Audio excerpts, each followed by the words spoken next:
South ఇండియాలోని అతి తక్కువ ధరలకి రత్నాలనందించే ఏకైక సంస్థ 6JVR. ఢిల్లీ పేలుళ్లో సంచలన విషయాలు బయటపడ్డాయి. ఉగ్రవాదుల దాడేనని తేలిపోయింది. దీనికి సంబంధించి మరింత సమాచారం మనకు అందించేందుకు ఎక్స్ ఆర్మీ పర్సన్ శ్రీనివాస్ గారు లైవ్ కాల్ అందుబాటులో ఉన్నారు. ఒకసారి ఆయనతో మాట్లాడదాం. సార్ నమస్తే అండి.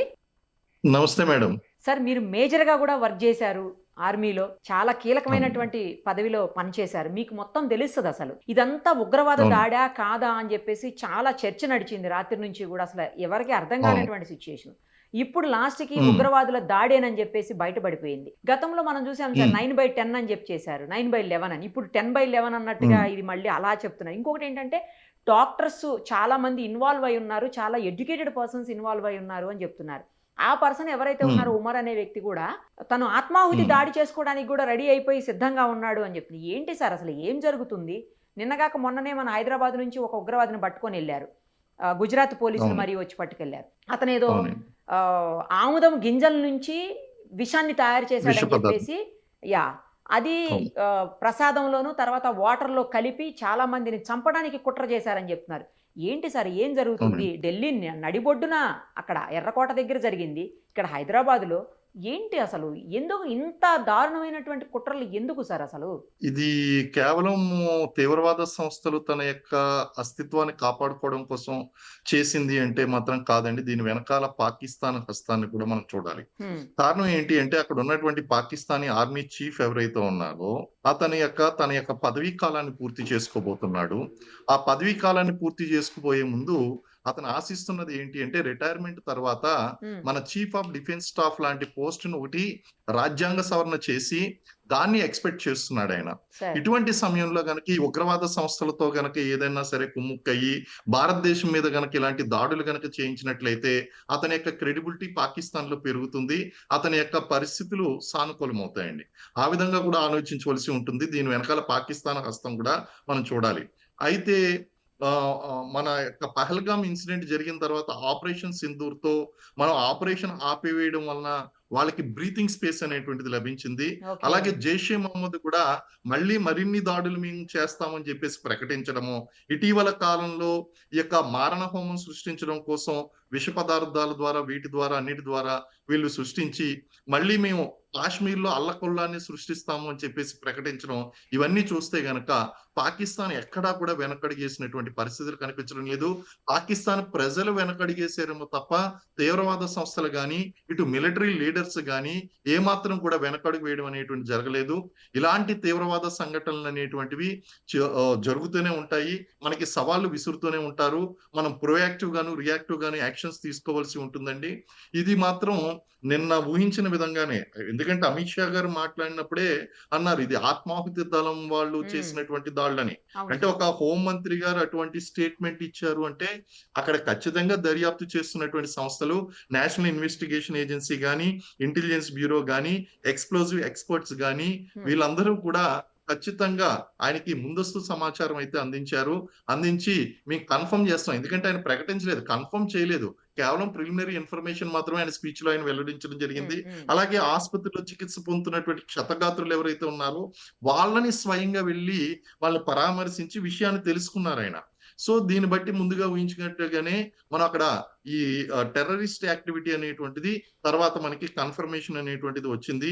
ఇప్పుడు మన యాక్షన్ ఏ విధంగా ఉండబోతుంది? ఎందుకంటే మనం చెప్పాం ఫర్దర్ గా ఒక్క యాక్షన్ చేసినా సరే మన దగ్గర నుంచి ప్రతిస్పందన అనేటువంటి చాలా తీవ్రంగా ఉంటుంది అని చెప్పేసి. ఎందుకంటే వాటర్ అండ్ బ్లడ్, రక్తం మరియు నీరు ఈ రెండు కూడా ఒకేసారి పారవు అని చెప్పేసి అక్కడ సింధు నదీ జలాల గురించి మోడీ గారు చెప్పినప్పుడు చెప్పారు. అలాగే టెర్రరిజాన్ని కూడా మేము సహించబోమని చెప్పేసి అన్నారు. అంటే ఇప్పుడు ఓపెన్ థ్రెట్ అనేటువంటిది విసరడం జరిగిందండి. డైరెక్ట్ గా మన యొక్క దేశ భద్రతకు ఇలాగే keep on they are poking. ఇప్పుడు ఏమైందంటే ఇద్దరు అన్నదమ్ములు ఉన్నారండి. ఇద్దరు అన్నదమ్ముల్లో ఒక అన్నేమో మంచిగా డబ్బు ఉన్నది, ఇంకొక తమ్ముడికి ఏమో డబ్బు లేదు. సో ఇతను ఏం చేస్తాడంటే అతన్ని డిస్టర్బ్ చేస్తూ ఉంటాడు. ఇప్పుడు పాకిస్తాన్ పరిస్థితి కూడా ఒకేసారి ఇద్దరం కూడా పురుడు పోసుకున్నప్పటికీ విడిపోయాం కదా, మనకి స్వతంత్రం అవును. వచ్చినప్పుడు ఒక అవును. రోజు తేడాలు, ఇద్దరికి స్వతంత్రం వచ్చిందండి, పురుడు పోసుకున్నాం. మనమేమో ముందుకు వెళ్తున్నాం, పాకిస్తాన్ వెనక్కి వెళ్తుంది. అక్కడ ఉన్నటువంటి ఆ యొక్క నాయకులు ఎవరైతే ఉన్నారో వాళ్ళ ప్రజల్ని మభ్యపెట్టడం కోసం భారతదేశం మీద బురద చల్లడం, భారతదేశంలో తీవ్రవాద కార్యకలాపాలను ప్రోత్సహించడం, కాశ్మీర్ వేర్పాటువాదాన్ని ప్రోత్సహించడం, ఇలాంటి రకరకాలైనటువంటి సమస్యలను సృష్టించి వాళ్ళకున్నటువంటి ఇంటర్నల్ ప్రాబ్లమ్స్ ఏదైతే ఉన్నాయో వాటిని కవర్ చేసుకోవడానికి ప్రయత్నిస్తున్నారు. నాయకులు, మిలిటరీ లీడర్స్ కూడా ప్రజలను మభ్యపెడుతున్నారండి. But this is very serious incident which has happened. మనం ఒకసారి ఆల్రెడీ ఆపరేషన్ సింధూర్ ద్వారా భారతదేశం యొక్క సత్తా ఎలా ఉంటుందో చూపించిన తర్వాత కూడా వాళ్ళకి బుద్ధి రాకుండా వాళ్ళు ఆ మీరన్నట్టు 9/11 ఇన్సిడెంట్ ఉమ్. జరిగింది. ఇప్పుడు 10/11 ఇన్సిడెంట్ జరుగుతుందండి. దీనికంటే ముందు తాజ్ మీద దాడులు యా చేశారు. సార్, అవును. అలాగే వాళ్ళు పెహల్గాం దాడులు చేశారండి. పుల్వామా సంఘటనలు జరిగినాయి. అంటే మనకి నెంబర్ ఆఫ్ ఇన్సిడెంట్స్ అనేటువంటివి తగ్గినప్పటికీ కూడా ఈ జరిగినటువంటి ఇన్సిడెంట్‌ని చాలా సీరియస్‌గా చూడవలసి వస్తుందండి మనం. అవును. అవును. కారణం ఏంటి అంటే ఒక పక్కనేమో మనం దేశ భద్రతకు సంబంధించి పటిష్టమైనటువంటి ఏర్పాట్లను చేసుకుంటూ వస్తున్నాం. ప్రపంచ దేశాల్లో భారతదేశం యొక్క రక్షణ వ్యవస్థను పటిష్టపరుచుకుంటూ వస్తున్నాం. ఇండిజీనియస్‌గా మనం అనేక రకాలైనటువంటి వెపన్స్‌ని మనం తయారు చేసుకుంటూ ఎక్స్‌పోర్ట్ చేసేటువంటి దశకు వెళ్తున్నాం.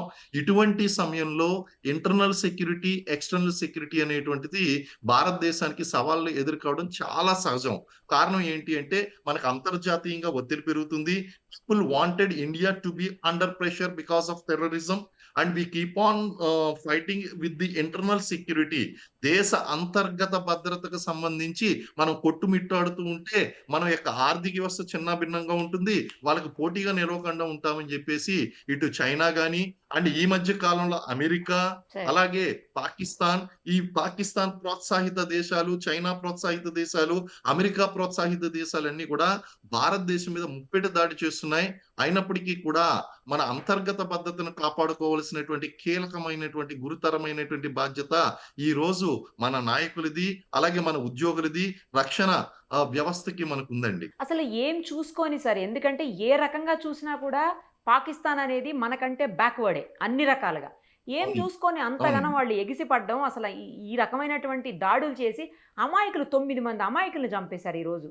ఎందుకు సార్ ఇంత? అవునండి. అవును. ఏం చేద్దామని, అసలు ఏం సాధిస్తారు అంటే వాళ్ళు? కేవలం పాకిస్తాన్ యొక్క ఐడెంటిటీ ప్రపంచ దేశాల్లో తీవ్రవాదంతో వాళ్ళు జోడించుకుంటున్నారు. ప్రజల యొక్క ఆలోచన వేరే విధంగా ఉంది. ఇక్కడ ఉన్నటువంటి మిలిటరీ నాయకులు, రాజకీయ నాయకుల యొక్క ఆలోచన వేరే విధంగా ఉంది. చాలా సందర్భాల్లో గతంలో డిస్కస్ చేసినటువంటి డిబేట్స్ లో గాని, చర్చల్లో గాని ఒక విషయం అనుకున్నాం. ఏ దేశానికన్నా సరే కాపాడుకోవడానికి ఒక రక్షణ వ్యవస్థ, డిఫెన్స్ ఉంటుంది. ఇక్కడ రాజకీయ నాయకులకే ఇక్కడ డిఫెన్స్ వ్యవస్థ ఏదైతే ఉందో ఆ డిఫెన్స్ వ్యవస్థకి తీవ్రవాదులు, రాజకీయ నాయకులు అనేటువంటి ఒక దేశం, అంటే మిలిటరీకి ఒక దేశం అనేటువంటిది ఉందండి ఇక్కడ. అంటే ఇక్కడ మిలిటరీ వ్యవస్థ ఏదైతే ఉందో ఆ మిలిటరీ వ్యవస్థ అనేటువంటిది తీవ్రవాదులతో దగ్గరగా పనిచేస్తుంది. అటు రాజకీయ నాయకుల్ని తమ గుప్పిట్లో పెట్టుకుంటుంది. అలాగే మనకి ఆసిఫ్ మునీర్ వచ్చిన తర్వాత పరిస్థితులు మరింత దిగజారిపోయినాయి. ఆయన ఏంటి అంటే ఎక్కడా లేనటువంటి ప్రత్యేకత అంతా కూడా తనకు ఆపాదించుకోవడం కోసం ఒక ఫీల్డ్ మార్షల్ ర్యాంక్ సంపాదించుకున్నాడు. ఆ తర్వాత రిటైర్ అయిపోయిన తర్వాత చీఫ్ ఆఫ్ డిఫెన్స్ స్టాఫ్ అనేటువంటి ఒక కీలకమైనటువంటి పదవి ఏ విధంగా అయితే మనం భారతదేశంలో సృష్టించామో అదే విధమైనటువంటి పదవిని పొందడం కోసం అక్కడ రాజ్యాంగ సవరణ కూడా జరిపిస్తున్నాడండి. ఇటువంటి సమయంలో ఇలాంటి సంఘటనలు అనేటువంటివి అట్రాక్ట్ చేయడం కోసం చేసేటువంటి అవకాశాలు కూడా కనిపిస్తున్నాయి. పాకిస్తాన్ అనేటువంటిది ఏ విషయంలోనూ కూడా పోటీ పడలేక మనల్ని ఇబ్బందిలో పడేసేటువంటి సంఘటనలు కనిపిస్తున్నాయండి. కాశ్మీర్ వేర్పాటువాదంలో చూడండి, యుఎన్ఓలో తమ యొక్క గళాన్ని వినిపించలేకపోయింది, తమను తాము సమర్థించుకోలేకపోయిందండి. వాటినన్నింటినీ కూడా అలాగే క్రికెట్ లో చూడండి, క్రికెట్ లో కూడా వాళ్ళు మాటికి ఓడిపోతున్నారు భారతదేశం చేతిలో. అలాగే కనీసం మనం చేతులు కూడా కలపకుండా వాళ్ళని అవమానిస్తున్నాం. అంతర్జాతీయ ఆఖరికి వాళ్ళ కప్పు పట్టుకుపోయారు. కప్పు పట్టుకుపోయిన తర్వాత కప్పు ఇవ్వకుండా దాని గురించి కూడా మనం అంతర్జాతీయ స్థాయిలో వారు చేసినటువంటి తప్పుని మనం ఐసీసీలో మనం పేర్కొనడం అనేటువంటి జరిగింది. ఇవన్నీ కూడా చూస్తూ ఉంటే పాకిస్తాన్ కి ప్రతి చోట కూడా ఎదురుదెబ్బ తగులుతుంది. కాబట్టి నేరుగా ఢీకొనలేక ఇలాగ దొంగ దారిన వాళ్ళు మనకి దెబ్బ కొడుతున్నారు. ఇక తీవ్రవాదుల యొక్క పరిస్థితి కనుక మనం చూసినట్లయితే ఐడియాలజీ అండి. వాళ్ళ ఐడియాలజీ అనేటువంటిది లాంగ్ రన్ లో ఉండదు. ప్రస్తుతం వాళ్ళ అస్తిత్వాన్ని కాపాడుకునే విధంగా ఉంటుంది. వాళ్ళు మతం కోసం మత మౌఢ్యంతో మూడవ దశలో ఉన్నటువంటి మత తత్వంతో వాళ్ళు విరోధాత్మకమైనటువంటి మత తత్వవాదాన్ని ప్రదర్శిస్తూ ఆ యొక్క ఐడియాలజీలో జిహాద్‌లో పూర్తిగా కూలుకుపోయి తమ యొక్క ప్రాణత్యాగం కూడా చేయడానికి వాళ్ళు సిద్ధపడుతూ ఉంటారండి. కాబట్టి వాళ్ళు ఎందుకు మన దేశం ఈ విధంగా ఉంది, మనకి తినడానికి తిండి లేదు, మతం మనకి తిండి పెడుతుంది అనేటువంటి ఆలోచనలు అనేటువంటివి వాళ్ళకు ఉండవు. వాళ్ళని చిన్నప్పటి నుంచి కూడా ఆ యొక్క తీవ్రవాద శిబిరాల్లోకి తీసుకుని వెళ్ళిపోయి ఆత్మాహుతి కూడా చేసుకునే స్థాయికి వాళ్ళకి శిక్షణ ఇస్తారండి.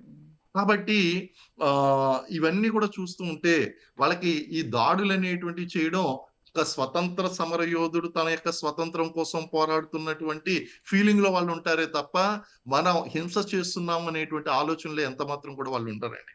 ఇవన్నీ కూడా చూస్తుంటే తీవ్రవాదాన్ని మనం చాలా లాంగ్ రన్ లో హ్యాండిల్ చేయవలసి ఉంటుంది. దీనికి ఇమ్మీడియట్ సొల్యూషన్ అనేటువంటిది మనకు దొరకడం కష్టం అండి. రైట్ సార్, చూద్దాం. ఖచ్చితంగా దీనికి యాక్షన్ చేశారు కదా, రియాక్షన్ డెఫినెట్ గా మన సైడ్ నుంచి ఉంటుంది. Thank you sir. ఉంటుందని అనుకుంటున్నాం. ఆపరేషన్ 2 సింధూర్ 2 తో మనం Correct. సమాధానం చెప్పాలి అని చెప్పేసి కోరుకుంటున్నాము. లెట్ us see అండి. Thank you. Thank you sir. Thank you madam. Thank you. మరిన్ని అప్డేట్స్ కోసం నిరుపమ సుమన్ టీవీ ఇన్స్టా పేజ్ని ఫాలో చేయండి. సుమన్ టీవీలో మీ పర్సనల్ అండ్ బిజినెస్ ప్రమోషన్స్ కోసం కింది నెంబర్కి కాంటాక్ట్ చేయండి.